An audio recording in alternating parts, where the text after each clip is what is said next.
오늘 우리에게 주시는 하나님의 말씀은 사무엘하 24장 1절에서 17절까지의 말씀입니다.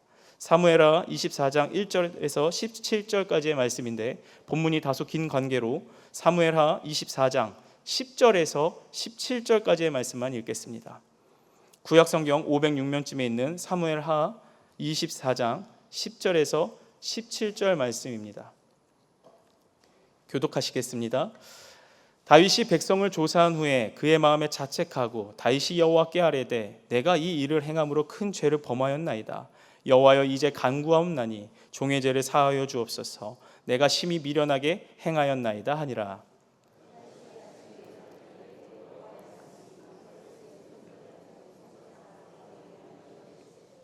가서 다윗에게 말하기를 여호와께서 이와 같이 말씀하시기를 내가 내게 세 가지를 보이노니 너를 위하여 너는 그 중에서 하나를 택하라. 내가 그것을 내게 행하리라 하셨다 하라 하시니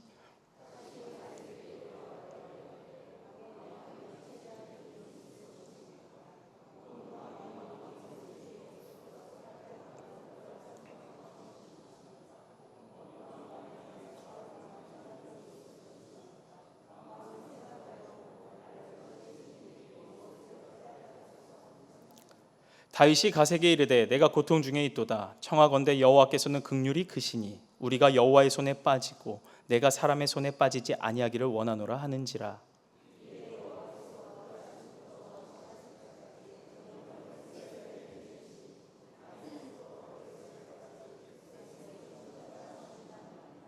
천사가 예루살렘을 향하여 그의 손을 들어 멸하려 하더니 여호와께서 이 재앙 내리심을 뉘우치사 백성을 멸하는 천사에게 이르시되 족하다. 이제는 내 손을 거두라 하시니 여호와의 사자가 여부스 사람 아라우나의 타작마당 곁에 있는지라. 다윗이 백성을 치는 천사를 보고 곧 여호와께 아뢰어 이르되 나는 범죄하였고 악을 행하였거니와 이 양무리는 무엇을 행하였나이까. 청하건대 주의 손으로 나와 내 아버지 집을 치소서 하니라. 아멘. 오늘 나는 무엇을 의지하는가 라는 말씀 제목을 가지고 함께 말씀을 나누고자 합니다. 저는 이 사무엘하 24장을 읽을 때마다 늘 드는 의문이 하나 있습니다. 사무엘서는 그냥 23장에서 마무리해도 충분하지 않을까? 왜 하나님은 굳이 이 사무엘하 24장을 남겨두셔서 다윗의 실수를 꼭 집어내고 심판받고 이 고난을 겪는 모습을 굳이 기록한 이유가 무엇일까라는 의문이 늘 있었습니다. 여러분, 사실 우리가 지난주에 살펴보았듯 사무엘하 23장을 보면 다윗의 유언이 나오지 않습니까? 이 모든 것이 하나님의 은혜였습니다. 하나님의 언약이 있었기 때문에 여기까지 제가 올 수 있었습니다. 내게 붙여주신 좋은 동역자들의 수고가 있었기에 늘 승리할 수 있었습니다. 이 아름다운 고백이 사무엘하 23장에 다 담겨 있습니다. 이렇게 사무엘하 23장에 이렇게 아름다운 고백이 담겨 있는데 왜 하나님께서는 굳이 24장을 덧붙였을까요? 이번 말씀을 준비하면서 저는 그 분명한 이유를 깨닫게 되었습니다. 그것은 바로 우리가 인생의 마지막 순간까지 결코 방심하지 말고 끝까지 조심해야 될 한 부분이 있기 때문에 하나님께서는 기록해 주셨더라는 거예요. 여러분, 다윗의 일생을 한번 생각해 보실까요?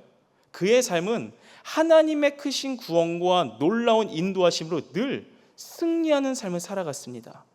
하지만 그 거대한 다윗도 결국 연약한 한 사람에 불과했어요. 우리 인간은 생의 마지막 순간까지 결코 우리 곁을 떠나지 않는 위험한 요소가 하나 있습니다. 그것이 뭐냐 하니까 죄의 유혹이에요. 그 대단한 다윗조차도 마지막 순간 이 죄의 유혹에 흔들렸고 결국 무너지고 말았습니다. 우리도 마찬가지입니다. 이 땅에 사는 동안 죄의 유혹으로부터 완전히 자유로울 수 있는 사람은 단 한 사람도 없습니다. 또한 자기 능력만으로 그 무거운 죄의 무게를 감당할 수 있는 사람도 한 사람도 없다는 것이죠. 그래서 오늘 본문 17절 말씀에 다윗이 이렇게 고백하고 있지 않습니까? 우리 오늘 함께 읽은 이 17절 말씀 다 함께 읽어보도록 하겠습니다. 시작. 다윗이 백성을 치는 천사를 보고 곧 여호와께 아뢰어 이르되 나는 범죄하였고 악을 행하였거니와 이 양 무리는 무엇을 행하였나이까.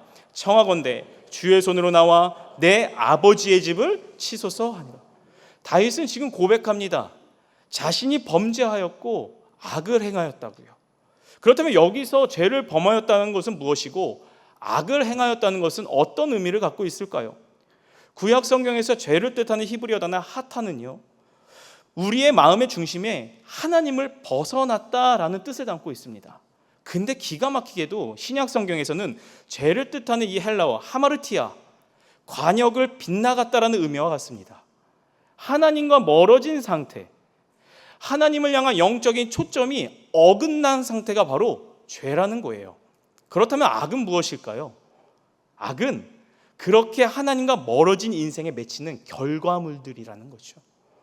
그러므로 우리는 눈에 겉으로 드러나는 이 악한 행동 그 자체보다 그 악의 근본적인 뿌리가 되는 이 죄의 문제, 하나님과 멀어지는 우리의 마음의 상태를 먼저 다뤄봐야 된다는 것입니다. 그렇다면 여러분, 다윗의 인생의 말년에 도대체 어떤 죄를 지었을까요? 그것은 바로 인구조사를 한 것입니다. 사실 인구조사 그 자체가 나쁜 것은 아니죠. 구약 성경 민수기를 보면 인구조사로 시작해서 인구조사로 끝나는 게 민수기서입니다. 민수기 1장을 보면 그때의 인구조사는 철저히 하나님의 명령으로 따라 이루어졌습니다.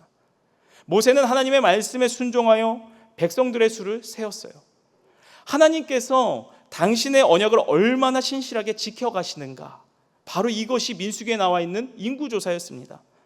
또한 일찍이 하나님께서 아브라함에게 수많은 자손을 주시겠다고 약속하셨죠. 그리고 그 약속이 어떻게 이루어졌는지를 우리는 민수기에 기록된 인구조사를 통해 분명히 알 수 있다는 것이죠. 하지만 오늘 본문에 나오는 이 다윗의 인구조사는 어떠합니까? 다윗이 백성의 수를 센 것은 하나님의 명령을 받아서 센 것이 아닙니다. 하나님의 은혜가 얼마나 놀랍게 이루어졌는지를 헤아려 보며 그분께 감사하기 위해서 인구조사를 한 것이 아니라는 거예요.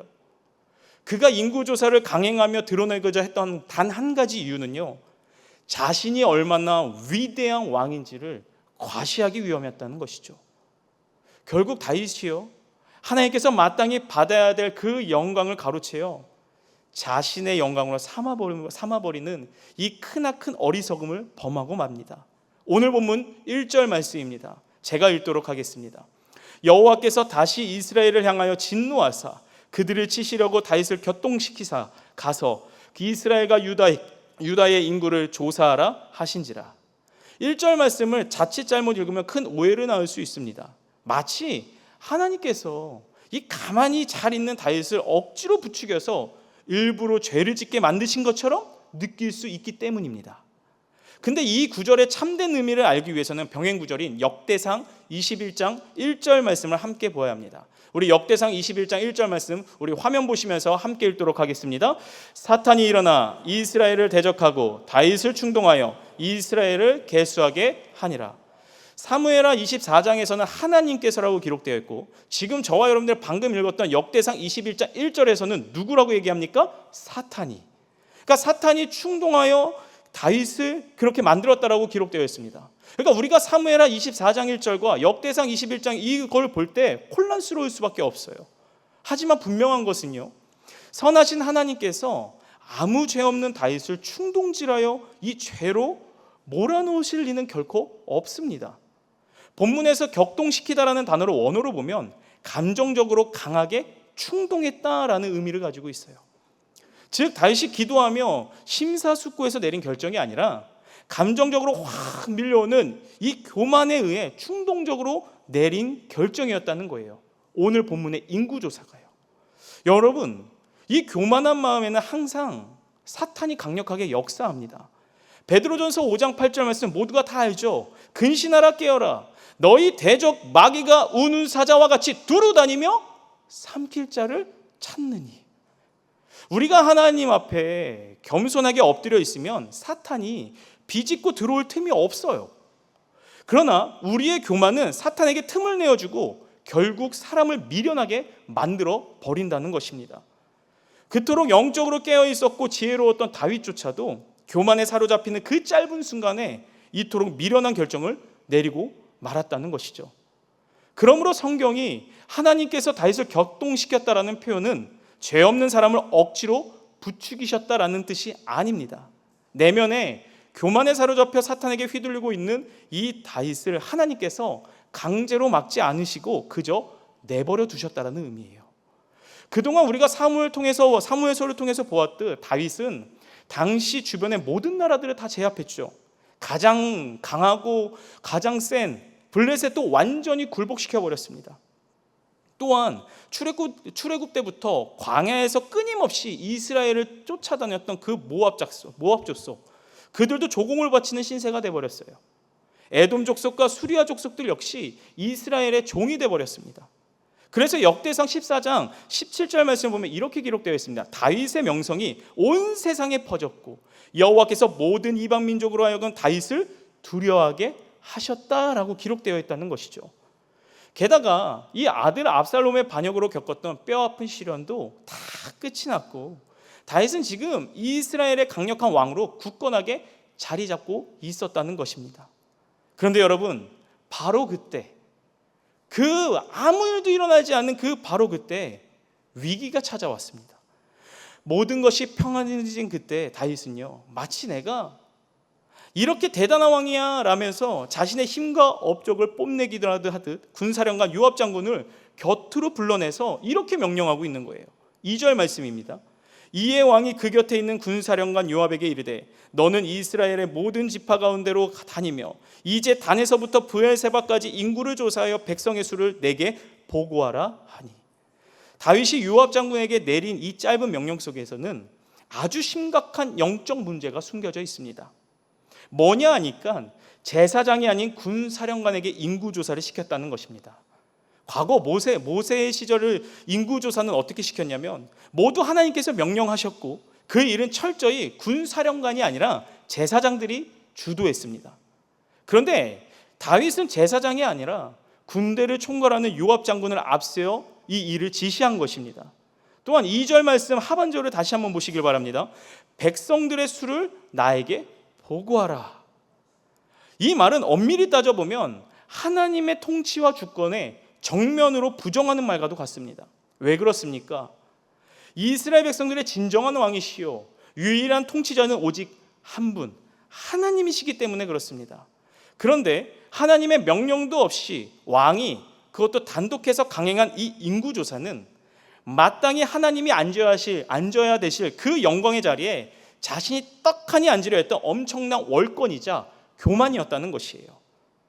결국은 다윗의 인구조사는 한마디로 자신의 군사력이 얼마나 막강한지, 자신이 얼마나 대단한 왕인지 그 업적을 직접 눈으로 확인하고 자랑하고 싶은 마음이 그 안에 있었다는 것입니다. 오직 하나님의 은혜로 거저받은 평안과 번영임에도 불구하고 그것을 마치 자신의 훌륭한 통치력과 공로인 양 포장하여 스스로를 높이려 했던 것이죠. 그래서 오늘 본문 9절 말씀에 요압 장군이 다윗에게 어떻게 보고하고 있습니까? 이스라엘에서 칼을 빼는 자는 80만 명, 유다에서 50만 명, 당장 동원할 수 있는 군대가 무려 130만 명에 달한다라는 엄청난 숫자를 보고합니다. 다윗은 이처럼 칼을 빼는 담대한 자, 즉 당장 싸울 수 있는 전투력을 갖춘 자들을 숫자를 귀를 기울이며 자신의 막강한 힘을 자랑하고 마음껏 과시하고 싶었다는 것입니다. 그러므로 다윗의 이 모습은요, 하나님보다 자신의 힘과 권력을 더 의지하는 불신앙을 여실히 보여주고 있는 대목이라는 거죠. 그런데 여러분, 다윗이 어떤 사람입니까? 처음부터 이런 사람입니까? 그렇지 않습니다. 시편 20편 7절 말씀을 보면 그는 과거에 이렇게 하나님을 찬양하며 경배했던 자입니다. 어떤 사람은 병거, 어떤 사람은 말을 의지하나 우리는 여호와 하나님의 이름을 자랑하리로다. 심지어 내세울 무기 하나 없었던 그 시절, 그 거대한 골리앗 앞에서도 그는 얼마나 당당하며 이렇게 외치지 않습니까? 너는 칼과 창과 단창으로 내게 나오거니와 나는 만군의 여호와 이름으로 내게 나아가노라. 다윗은요, 오직 여호와의 이름 하나만 붙들고 골리앗을 단숨에 꺾어버렸던 자가 바로 다윗이었습니다. 눈에 보이는 병거와 말, 다시 말해 세상의 그 어떤 군사력보다 오직 하나님의 이름을 부르며 오직 하나님만 바라보고 의지하며 살아갔던 자가 다윗이었다는 것입니다. 그런데 그랬던 그가 인생 말년에 이르러 자신의 화려한 성공에 흠뻑 도취된 나머지 그만 하나님께서 가장 가증히 여기시는 이 교만이라는 죄의 늪에 깊이 빠지고 만 것이죠. 예전에 옥하는 목사님께서 쓰신 평신도를 깨운다라는 책에서 한국교회와 성도들의 문제를 지적하시면서 사람이 눈에 보이는 숫자를 의지할 때 빠지는 함정인 삼허에 대해 말씀하신 적이 있습니다. 이 삼허가 뭐냐 하니까 허상, 허세, 허수를 말합니다. 허상은요, 신앙과 삶이 분리되어 살아가는 사람을 얘기하는 거예요. 입으로는 끊임없이 진리를 말하지만 실제 삶으로는 전혀 살아내지 못한 텅 빈 신앙을 뜻하죠. 무늬만 그리스도인이라는 거예요. 그냥 예배만 드리고 아는 지식은 겁나게 많아서 알고 막 말하는 것은 진짜 뭐 지식적이지만 전혀 삶 속에서 드러나지 않는 사람을 허상이라고 하죠. 또한 허세는요, 세상에 그 어떤 선한 영향력도 끼치지 못하면서 오직 자기 과시욕에 빠져있는 모습들이라는 거예요. 겉보기엔 그럴듯한 신앙인 같지만 속에 들여다보면 껍데기뿐인 종교생활, 즉 모양만 갖추고 있는 상태를 말합니다. 직분은 굉장히 높아요. 나름 헌금도 많이 내요. 봉사 이력은 굉장합니다. 그러나 종교인에 불과하다는 거예요. 신앙인다운 모습이 전혀적으로 드러나지 않습니다. 종교적 우월감을 얘기한다는 거죠. 그리고 이 허상과 허세를 가리고 스스로를 만족시키기 위해 끝내 붙잡게 되는 것이 바로 뭐냐 하니까 허수라는 거예요.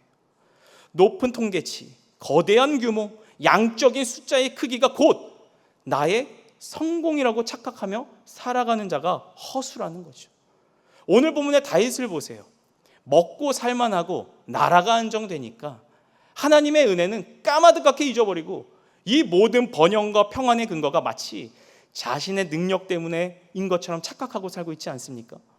자신의 군사력을 과시하고 싶은 마음, 자신의 넓은 영토를 자랑하고 싶은 마음, 즉 이 번영의 근거가 오직 하나님이 아니라 나에게 있다는 것을 남에게 허세처럼 보이고 싶고 그 마음으로 가득 차서 교만의 모습으로 드러내고 있는 것이 오늘 본문의 다윗입니다.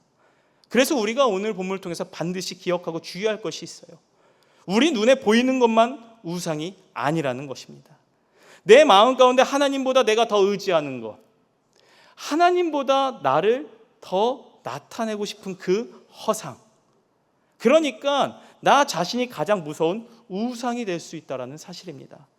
우리에게 찾아온 번영과 평안은 마땅히 하나님께 올려드려야 될 감사의 제목입니다. 그런데 그것을 내 힘과 내 능력으로 착각하여 스스로를 자랑하기 시작하는 순간 우리는 걷잡을 수 없는 교만의 늪에 빠지게 될 뿐 아니라 우리는 더 하나님과 멀어지는 삶을 살아갈 수 있다는 사실을 반드시 기억하시길 바랍니다. 그래서 하나님은 우리에게 이렇게 경고하지 않습니까? 신명기 8장 13절에서 14절 말씀에 내 소와 양이 번성하며 내 은금이 증식되며 내 소유가 다 풍부하게 될 때에 내 마음이 교만하여 내 하나님 여호와를 잊어버릴까 염려하노라. 다윗은 안타깝게도 이것을 잊어버린 것이죠. 그러므로 여러분, 우리는 내 삶의 모든 일이 다 잘 되고 성공할 때 영적으로 가장 조심해야 될 때임을 기억하시길 바라요. 교만은 패망의 선봉이라는 말씀처럼 하나님 앞에 나 자신을 매일같이 비추어 보고 끝까지 우리는 겸손의 자리로 지켜 나가야 된다는 것입니다. 그래서 여러분, 신앙은요, 나의 화려한 업적이나 성공을 붙드는 것이 아닙니다. 신앙은 이 모든 것을 누리게 하신 하나님만을 붙드는 것이 신앙입니다. 내가 쥔 그 성공의 업적, 숫자가 아무리 많을지라도요, 그곳에 하나님이 안 계시면 결국 무너지고 멸망하게 되더라는 겁니다.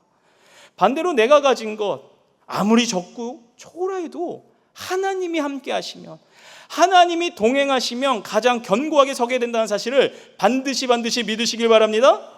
그런데 여러분, 오늘 본문을 또 보면요, 참으로 기막한 일이 벌어집니다.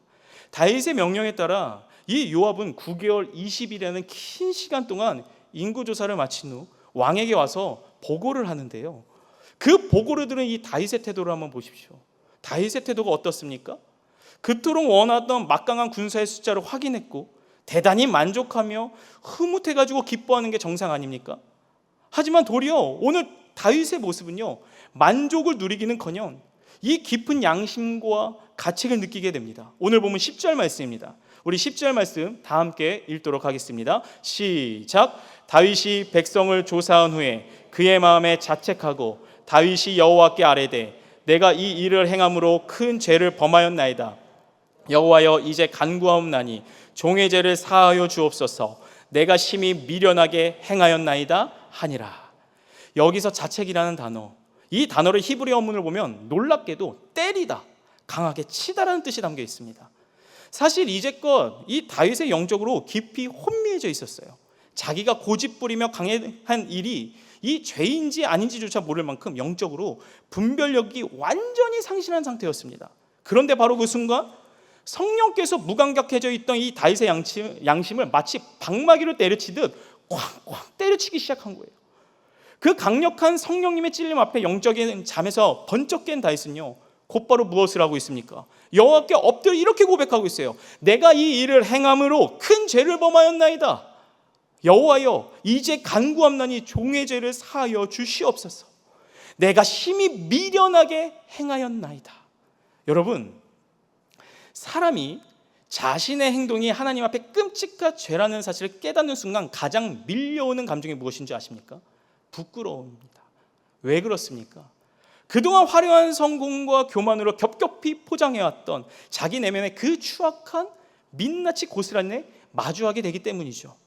근데 오늘 본문의 다윗 역시 지금 그 지독한 부끄러움 가운데에 지금 민낯을 직면하며 철저하게 주님 앞에 나와 회개하고 있는 장면이라는 것이에요. 이렇게 엎드려 눈물로 회개하는 다윗에게 하나님께서는 어떻게 하십니까? 그를 혼내지 않으세요. 즉시 선지자 갓을 보냅니다. 그리고 그가 저지른 죄의 대가로 다음 세 가지 중 하나를 직접 선택하라고 말씀하십니다. 그 세 가지가 무엇입니까? 첫째는 이스라엘 땅에 7년 동안 기근이었고, 둘째는 다윗이 지난날 원수들에게 쫓겨다녔던 것처럼 똑같이 석 달 동안 적군에게 쫓겨 도망다니는 것이었습니다. 그리고 마지막 세 번째는 보니까 이스라엘 땅에 사흘 동안 전염병이 도는 것이었습니다. 만약 여러분이라면 어떤 걸 선택하시겠습니까? 사실 이 세 가지 중 고통스럽지 않은 건 단 하나도 없습니다. 하지만 다윗은 고심 끝에 무엇을 선택하고 있죠? 4일간의 전염병을 선택하고 됩니다. 결국 어떻게 됩니까? 이 3일 동안 이스라엘 전역에 전염병으로 확산이 되기 시작해요. 그리고 단 3일 만에 무려 몇 명이 죽냐면 7만 명이나 되는 백성의 목숨을 잃어버리게 됩니다. 하지만 이 참혹한 징계 속에서도 다윗이 포기하지 않고 끝까지 붙들고 있었던 게 한 가지가 있었습니다. 그것이 바로 뭐냐 하니까 하나님의 크신 긍휼, 그 하나님의 크신 긍휼이 나에게도 임할 뿐만 아니라 우리 이스라엘 백성들에게 임하기를 원합니다라는 그 마음의 간절함과 그거를 하나 꽉 붙들고 나아갔다는 것이에요. 그 간절한 마음을 아신 주님이 어떻게 응답하시는지 아십니까? 오늘 보면 16절 말씀에서 이렇게 기록되어 있습니다. 우리 16절 말씀 다 함께 읽도록 하겠습니다. 시작. 천사가 예루살렘을 향하여 그의 손을 들어 멸하려 하더니 여호와께서 이 재앙 내리심을 뉘우치사 백성을 멸하는 천사에게 이르시되 족하다 이제는 내 손을 거두라 하시니 여호와의 사자가 여부수 사람 아라우나의 타작마당 곁에 있는지라. 우리는 이 말씀을 통해 분명한 사실을 알 수 있는 한 가지가 있습니다. 하나님께서 자기 백성을 얼마나 깊이 사랑하는지를 알 수 있다는 거예요. 물론 하나님께서 사랑하는 백성이 죄악에 빠지는 것 하나님은 기뻐하시지 않습니다.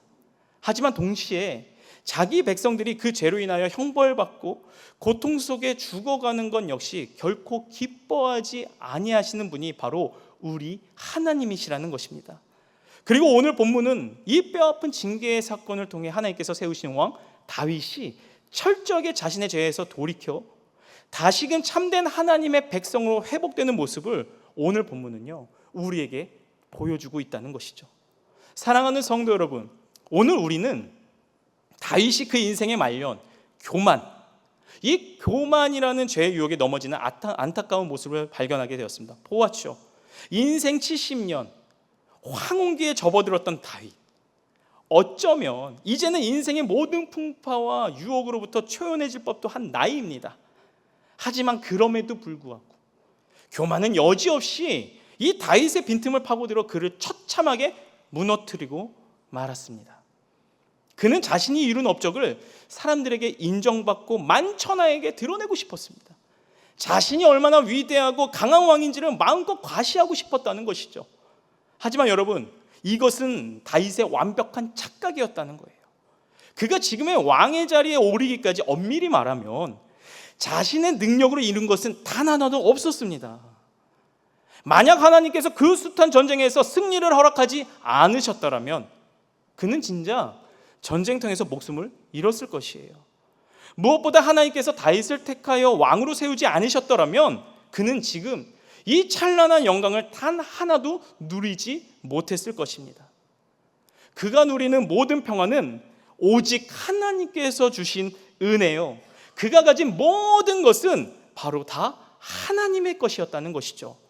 그렇다면 여러분, 오늘 말씀을 보는 저와 여러분들, 오늘 저와 여러분들은 어떤 모습으로 살아가고 있습니까?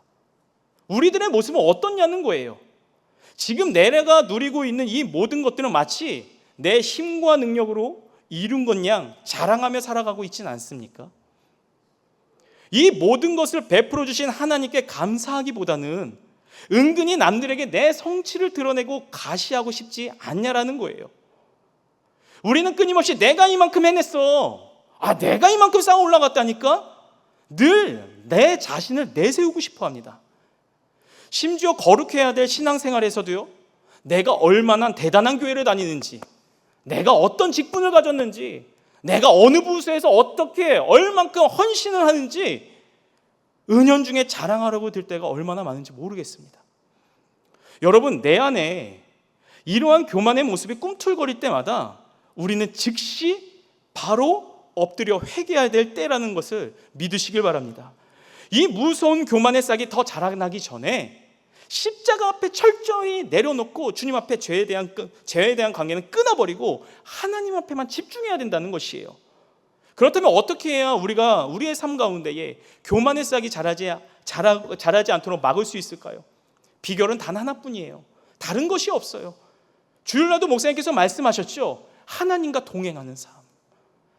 내 삶에 하나님이 없으면 아무것도 안 된다는 것이에요.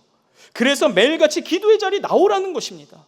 새벽 예배는 잠을 깨어 나오기도 어렵지만 내 자신을 위해서, 하나님과 나와의 관계가 회복되기 위해서 우리는 매일같이 기도의 자리에 나와 주님의 옷자락을 간절히 붙잡고 기도해야 된다는 것이에요.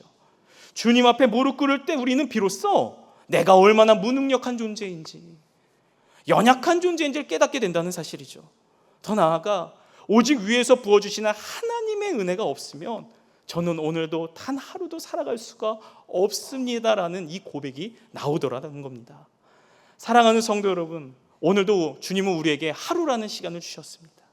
이 시간 내가 잃었던 것, 이 하루 동안에 내가 잃었던 자랑과 내 힘으로 할 수 있는 이 교만한 마음을 드러내는 것이 아니라 철저하게 하나님 앞에 나와 겸손의 왕이신 하나님과 동행하는 은혜가 저와 여러분들의 있기를 주님의 이름으로 축원드립니다. 그리고 어저께 목사님께서 말씀해 주셨듯이 오직 참된 복과 생명을 주시는 주님만 꽉 붙잡고 그분만을 온전히 의지하심으로 늘 겸손하게 주님이 기쁨이 되는 복된 인생 살아가시길 주님의 이름으로 축원드립니다. 그래서 오늘 말씀 기억하며 우리 다 같이 이렇게 기도하며 나아가길 원합니다. 나의 능력을 의지하며 내가 이루었다고 착각했던 이 교만의 죄를 회개하오니 용서하여 주시옵소서. 주님의 은혜가 없이는 단 한순간도 살 수 없는 연약한 존재임을 깨닫게 하여 주시고, 이제는 나를 세우는 교만의 싹을 완전히 꺾어버리고 온전히 주님만을 의지하며 겸손한 삶 살게 하여 주시옵소서라고 다 같이 기도하며 나아가시겠습니다.